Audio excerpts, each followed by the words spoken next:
ahora si le parece con la octava parte, y para esto pues es muy importante que nosotros recordemos de dónde surge precisamente el Sefer Yetzirah. Volvemos a mencionar, es necesario que nosotros recordemos que esta enseñanza le fue entregada a Abraham Avinu. Bien, y después este texto que durante determinados momentos se mantuvo oculto, va llegando hasta el rabí Neunia ben Akaná. Llega Abraham Abulafia alrededor del siglo XIII, así como en Isaac Luria, quienes son aquellos maravillosos rabinos, Baruch Hashem, por los que se logra decodificar el texto del Sefer Yetzirah. Recordemos que el Sefer Yetzirah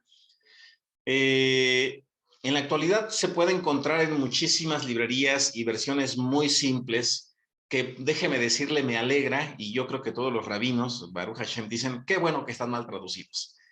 ¿Por qué razón? Porque intencionalmente esto fue así para evitar que cayese en manos de aquellas personas que procuraban realizar prácticas negativas como la magia negra, brujerías, hechicerías, porque debemos de recordar algo. El Sefer Yetzirah y el resto de enseñanzas nivel Sod de la Kabbalah describe que es importante que nosotros pronunciemos las palabras, pero que al momento en el que nosotros pronunciamos las palabras tomemos muy en cuenta el tono de voz que utilizamos, porque debe de ser un tono de voz agradable. Bien, y esto lo vamos a ir incorporando a partir de la clase de hoy, donde se van conociendo por qué razón son importantes también las notas musicales, y esto va a ir conectando precisamente con la teoría física de las cuerdas y la forma en la que esto impacta en el mundo subatómico. Bien, ahora, ¿por qué se generaron estas permutaciones? Bueno, volvemos a mencionar precisamente con el propósito de que la gente no pudiese tener acceso a ello. ¿Por qué razón? Porque el universo, hemos mencionado siempre, obedece, y que en el tema de la Kabbalah lo que nosotros pronunciamos no es considerado como práctica, sino como una manifestación o una conexión que nosotros deseamos se precipite por el simple hecho de que lo pronunciamos. Entonces, por ejemplo, aquí nos enseña el Sefer Yetzirah que cuando pronunciamos uno de los nombres sagrados, debemos de hacerlo con un tono de voz suave y una voz armónica. Pero si se quiere el efecto contrario del contenido de determinada bendición, vamos a poner un ejemplo, el nombre que usted conoce, el quinto nombre de los 72 nombres de Dios, que es Mem Heshin Mahashiach, que es para sanar. Cuando nosotros lo pronunciamos con una voz armónica, lo que se transmite es salud. Pero si se pronuncia este mismo nombre con un grito, de forma grotesca, a pesar de que es un nombre sagrado, lo que va a ocasionar es lo contrario, va a retirar la salud. Ese es uno de los secretos que nosotros debemos de tener con los que debemos de tener mucho cuidado, porque por eso mencionábamos que debemos de tener muchísimo cuidado en el instante en el que nosotros pronunciamos los nombres sagrados, también de qué forma los estamos nosotros mencionando. Y aquí también nosotros debemos de tomar en cuenta lo siguiente. Recordará que mencionamos que cuando un escribano, un Sefer Rabí, graba una letra o escribe un pergamino, un Sefer Torah, una mezuzá, tiene que estar muy concentrado en lo que está escribiendo, así sea una letra Bet. En el momento en que le está escribiendo, está meditando que sea también esta letra un contenedor de bendiciones para la persona que deposite su confianza en este precepto. Entonces, está escribiendo cada letra y hay intencionalidad. Por eso el Sefer Rabí trabaja a puertas cerradas.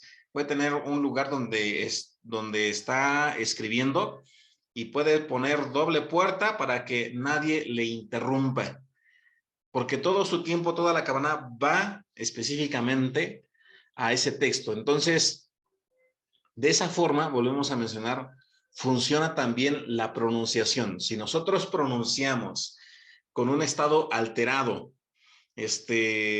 o estresado un nombre, y en lugar de hacerlo con una voz armónica, lo hacemos con una voz grotesca, entonces ocurre el efecto contrario. Eso es lo que nos enseña el Sefer Yetzirah. Y vea aquí algo muy novedoso que precisamente nos permite conocer el de por qué razón se ocultaron estos textos. ¿Cómo se ocultaron? Y aquí es muy importante debido a que pues estamos a unos cuantos días de Hanukkah y mencionábamos que precisamente la comunidad esenia, de la que casi no se habla, a menos que realmente una persona se dedique a investigar sobre el origen del linaje real o el linaje puro del sacerdocio que sale del Bet HaMikdash del templo de Jerusalén cuando se corrompe. Recordará, y lo mencionamos en la clase 1 de Hanukkah, que se asesina prácticamente a las esposas y a los hijos de estos sumos sacerdotes, provocando que ellos mejor huyan. Muchos huyeron y se fueron al desierto, se fueron a lugares aislados. Y en esos lugares aislados, ellos comenzaron a escribir todo lo que por tradición habían estado recibiendo oralmente.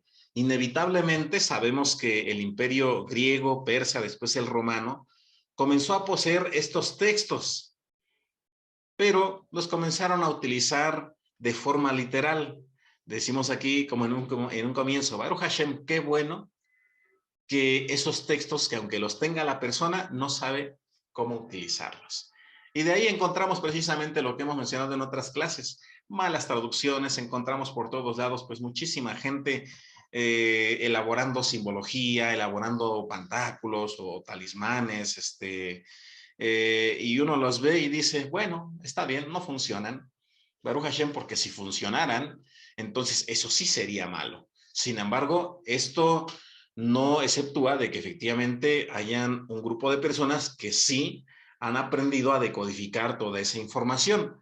Entonces, por eso, cuando se habla sobre el Sefer Yetzirah, es muy complicado encontrar descripciones como las que Baruch Hashem se están aprendiendo en algunas clases que siempre he mencionado. Todos los maravillosos rabinos pues prefieren darlo a puerta cerrada después de que se ha avanzado en un estado de conciencia donde nosotros sabemos ahora que si queremos hacerle el mal a alguien, Hasbe Shalom, primero le va a pasar la factura a usted y le va a llegar inevitablemente a la otra persona. Entonces, bueno, esto es muy importante. ¿Por qué razón? Porque precisamente cuando nosotros sabemos que gracias a que los esenios guardan esta información, la permutan, es como nosotros podemos saber que entonces este texto no es que se encontraba, no se encontraba prohibido, sino que se encontraba codificado. Bien, entonces, que aunque cayese en manos de alguien más, es como hoy en día, ¿no? Mucha gente sigue viendo, puede comprar, yo creo que en muchas librerías, el Sefer Yetzirah, y no va a entender, ¿verdad? Va a decir, no sé, o sea, no le entiendo los senderos, la sabiduría, y hay quienes lo cierran y dicen, no, mejor esto como que no tiene sentido. Y dicen, Baruch Hashem, qué bueno. ¿Por qué razón?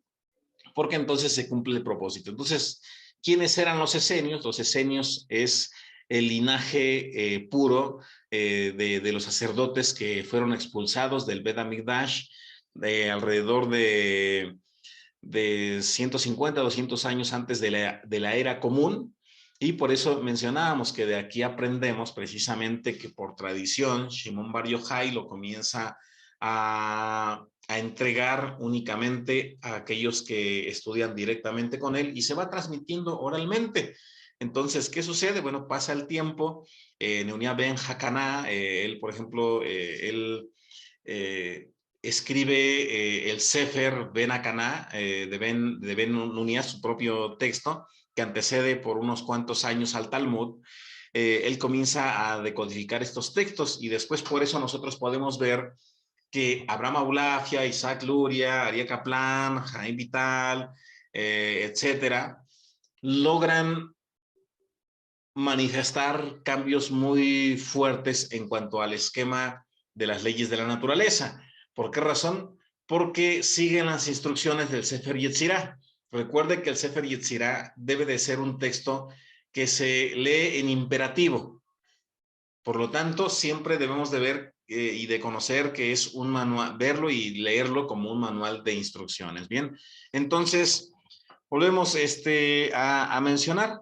De aquí, pues prácticamente surge precisamente la dispersión del Sefer Yetzirah. En la actualidad, vuelvo a mencionar, es muy complicado que haya enseñanzas sobre este texto donde se vayan explicando desde la perspectiva hebrea cuál era el contenido de estos textos. Bien, y por eso mencionábamos que debemos de estudiarlo con calma, sin prisa, porque el Sefer Yetzirah, volvemos a mencionar, si lo queremos leer de forma simple en sus versiones cortas, seguramente lo leemos, pero no va a causar ningún efecto. Bien, y para esto, pues tenemos que hablar de un personaje que es muy importante, libro de Shemot, Éxodo capítulo 31, dice lo siguiente acerca de alguien que lograba conocer de qué forma se entregaba este texto misterioso para poder generar creaciones